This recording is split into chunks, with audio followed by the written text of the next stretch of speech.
noite, minha gente querida. Como é que vocês estão? Tudo bem? Oh, maravilha. Aqui também, mais um programa Profissionais de Sucesso.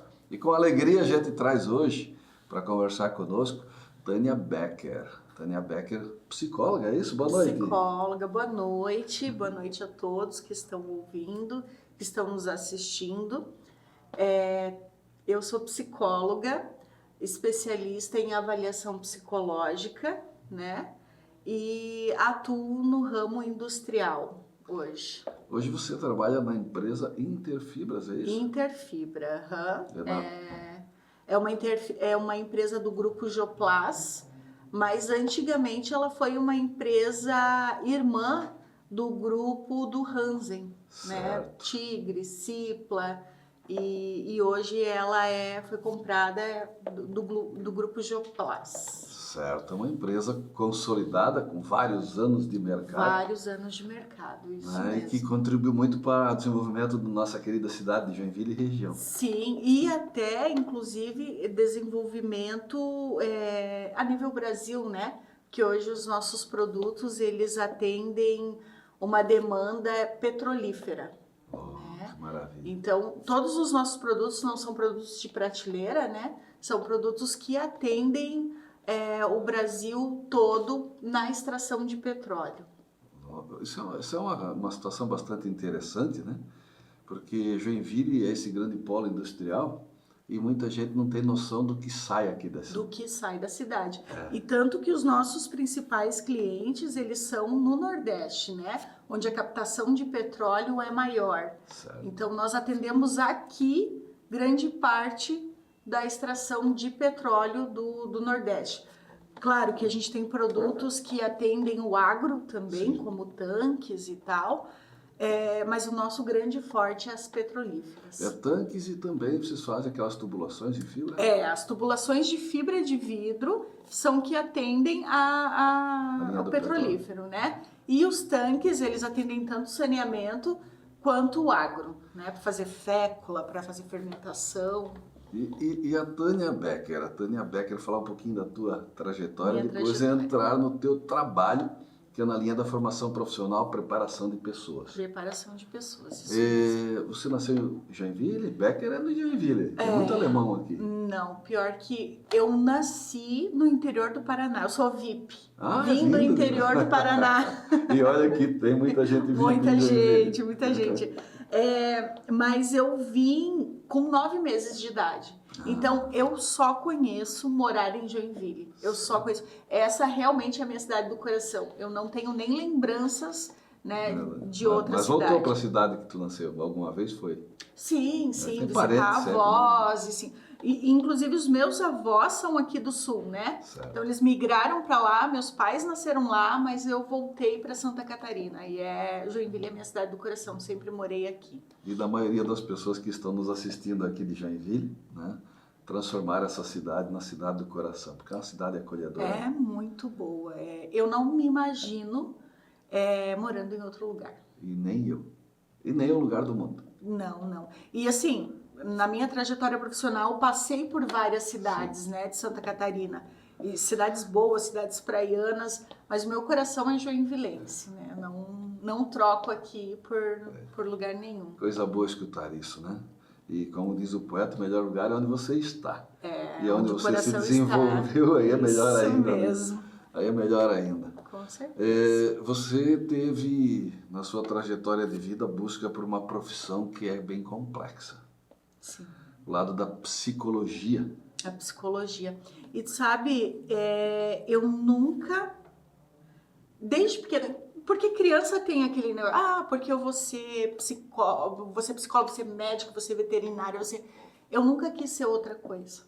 Já tinha desde que eu entendi que eu precisava escolher uma profissão, ou que eu precisava trabalhar com alguma coisa, eu quis ser psicóloga. Mas às vezes tu se encontra numa realidade que tu não consegue alcançar isso de começo, né? Sim. Principalmente quando você é muito jovem. Então, a minha primeira formação é recursos humanos. Na antiga eu posso falar nome? Sim. Na antiga FATESC, Sim. né? Lá na Rua Florianópolis. Sim, sim. E aí virou depois a Anguera, Sim. enfim. E a minha primeira formação foi lá porque era o que o meu dinheiro podia pagar, né? Na época a gente estudava, trabalhava.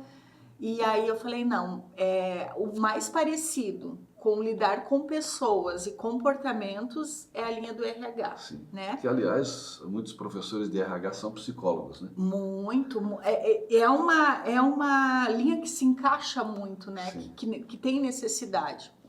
E aí eu formei em RH, mas não atuei na parte burocrática do RH, né? Na parte de departamento pessoal. Sempre trabalhei com recrutamento, seleção e gestão de pessoas, de equipe. Fui supervisora, né, ao longo do caminho.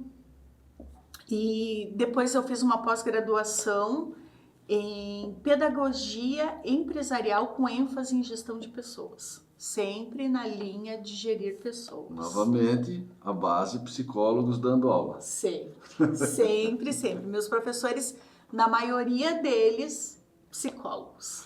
E um detalhe, né? Quando você fala de querer fazer psicologia, ele é um curso bastante complexo. Muito difícil. Muito. Tá? É caro.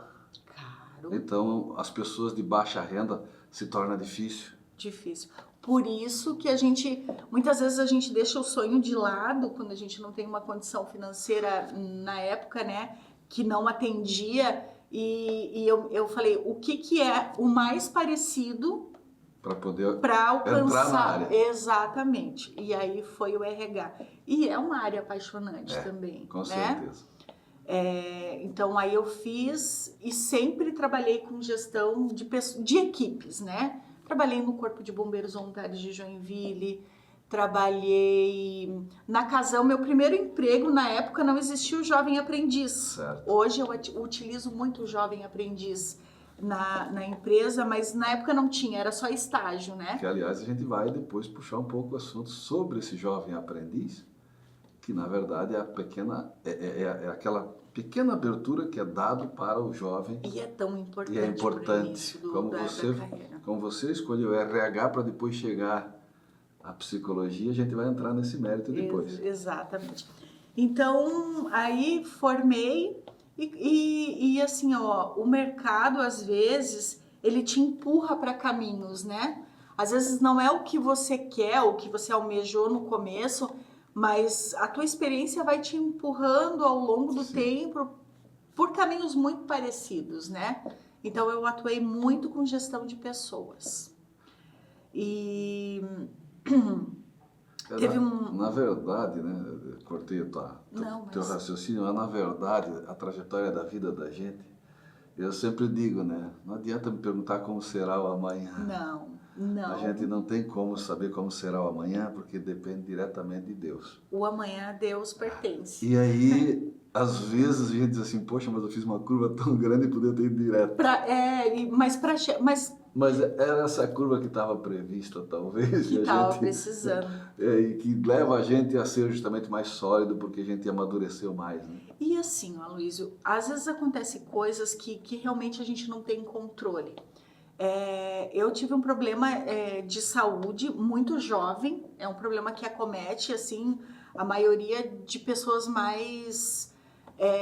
com mais anos de vida, né? E eu tive muito jovem, e quando você vê uma incapacidade muito jovem e você fala assim, a vida é muito frágil. Eu acho que quando eu comecei a me recuperar desse problema de saúde, eu falei assim, não, agora é a hora. Quase foi interrompida, agora é a hora de eu... E aí foi que deu o start, eu falei assim, não, agora eu vou mudar, eu vou dar um giro e vou fazer a psicologia, que era o meu sonho lá desde o começo. Aí eu já tinha uma condição um pouquinho melhor, Sim. né? Também procurei bolsas e fui atrás de descontos e bolsas, sempre com o apoio da minha família, das pessoas que estavam do meu lado. E aí eu comecei a psicologia, não comecei nova, eu comecei a psicologia já com uma certa idade, com 31 anos, Eu né? ia perguntar, né? Eu devia estar perto dos 30 anos, pelo que eu vi da trajetória. Sim, com 31 anos eu comecei a psicologia, me formei com 36 já, e, aí eu tive certeza que era realmente, era tudo aquilo que eu procurava. E juntei a psicologia com a RH. Que coisa boa, né? Que coisa boa, porque a psicologia, para aqueles que ainda não têm a familiarização, separando a palavra, logos é estudo, ciência, né? E psique vem alma, estudo da alma. Isso, estudo da alma. Pô, tem gente que diz assim, é doutor, advogado, é doutor, um médico, né? O título doutor é um título que deveria ser só para doutorados. Por doutora, exato. Porém, a psicologia eu classifico como a medicina mais complexa. Exatamente. Porque você fazer uma cirurgia do coração, você está vendo, você faz um raio-x no coração, não, você faz um ecocardiograma, né? Raio-x é para ossos, né? Exatamente. Então você vai fazer um ecocardiograma, vai lá, faz exames disso, daquilo, testa sangue, e você tem fatores que vão te dar alguma identificação de, olha, está acontecendo isso, aquilo. A psicologia é abstrato. É abstrato. É uma doença que não é palpável e quando existe, ela não é palpável e não é visível. Exato. E muitas vezes, e por isso, não é valorizada.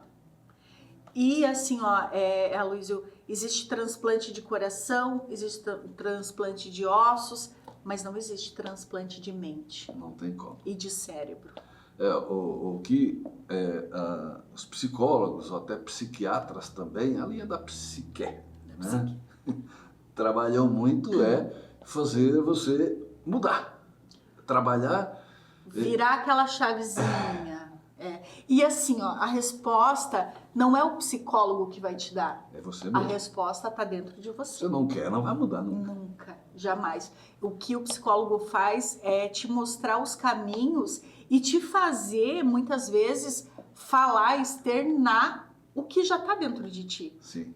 Né? Então, quando a pessoa se escuta falando, ela entende. Porque eu sempre digo para os funcionários e para as pessoas que me conhecem que só há mudança quando você compreende o que você tem.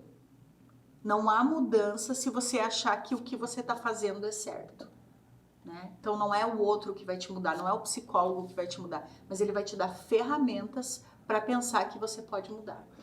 E às vezes, né, eu não sou psicólogo, apesar de ter feito pedagogia e magistério e ter feito pós-graduação em gestão de pessoas. Então a gente também teve, por isso que eu falei, tem uma base. A grande maioria dos professores eram psicólogos. Né? Então a gente viveu no meio e a minha filha é psicóloga.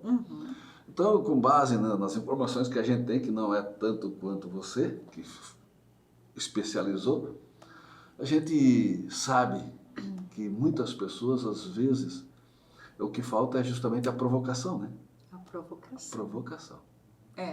E às vezes é o start, é o virar de chave, é aquela palavrinha que vai fazer mudar tudo, que vai fazer transformar.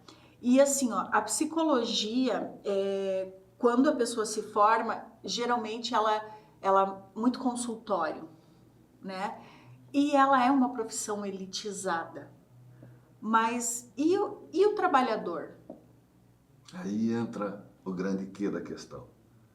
Né? Que hoje a gente está percebendo, eu entrevistei esses dias aí um profissional, um gestor de uma grande empresa, e ele falava que eles hoje estão com uma psicóloga trabalhando um dia por semana para escutar os funcionários. Sim, o acolhimento é importante.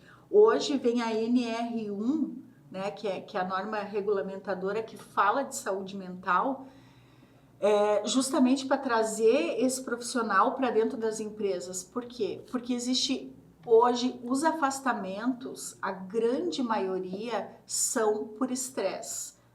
E esse estresse no trabalho, o burnout, né, o burnout que eles falam, né? Então, a empresa, a Interfibra, ela se adiantou nisso. né? Hoje a gente tem uma sala de acolhimento, uma sala com isolamento acústico, onde a gente não faz psicoterapia na psicologia do trabalho, mas a gente faz o acolhimento. Às vezes a escuta muda tudo. Sim. Às vezes o funcionário está desmotivado, ele está com questões e uma simples escuta muda tudo, né? Então, ouvir, entender o que o teu funcionário quer. E são coisas simples que mudam toda a trajetória do funcionário dentro da empresa, o que torna para o funcionário prazeroso trabalhar nessa empresa que te escuta, que te chama pelo nome e torna para a empresa lucrativo. Com certeza. Com certeza a gente sabe dos números, e você que trabalha em RH também, né, que a maioria dos funcionários, o funcionário é contratado por competência, isso todo mundo sabe, Sim. né? E a maioria são demitidos não por competência, que eles foram contratados por competência, e sim pelas suas atitudes. Pelas suas atitudes. E aí entra o trabalho da psicologia. Exatamente. Porque essa pessoa não pode, se ela entrou em algum ambiente, ela entrou motivada, ela não poderia perder a razão, o motivo, né? Exatamente. E assim, e o trabalho da psicologia, às vezes, é identificar que aquela pessoa que está desmotivada ou que se desmotivou, talvez ela só precisa trocar de função. Porque ela não é uma pessoa descartável, mas às vezes ela está executando a função que ela não está preparada para aquilo. Às vezes um olhar de um psicólogo, um teste, né? Porque hoje agora eu faço uma especialização em avaliação psicológica, que a gente usa muito nas entrevistas, mas principalmente na avaliação psicossocial, que a gente faz uma vez por ano com os nossos funcionários. Ali a gente avalia qual que é o grau de satisfação dele no momento no setor e se ele está muito insatisfeito, mas ele é um funcionário que tem um potencial, a gente dá um cuidado para ele e às vezes aquele funcionário que está desmotivado, que não está executando de acordo com o que a gente necessita, você precisa mudar de área e naquela área ele voa. Perfeito. A gente vai falar um pouco desse lado da psicologia do trabalho, porque vocês contratam o jovem aprendiz, sim, que é inclusive a parceria com a Assessoritec. Assessoritec. E a gente vai conversar um pouco sobre isso no próximo bloco, porque hoje geração X, geração Y, geração Z, geração não sei o que vem depois. A gente vai conversar um pouquinho no próximo bloco sobre esse assunto? Sim. Nosso tempo desse bloco esgotou, a gente volta em seguida para falar um pouco mais aí sobre jovem aprendiz e os desafios, né, da contratação e as oportunidades para esses jovens adolescentes ou já com 21, 22 anos também, que ainda é jovem aprendiz, poder estar sendo inserido no mundo do trabalho de forma competitiva, né, com disposição, vontade, querendo ser um grande profissional. A gente volta em seguida.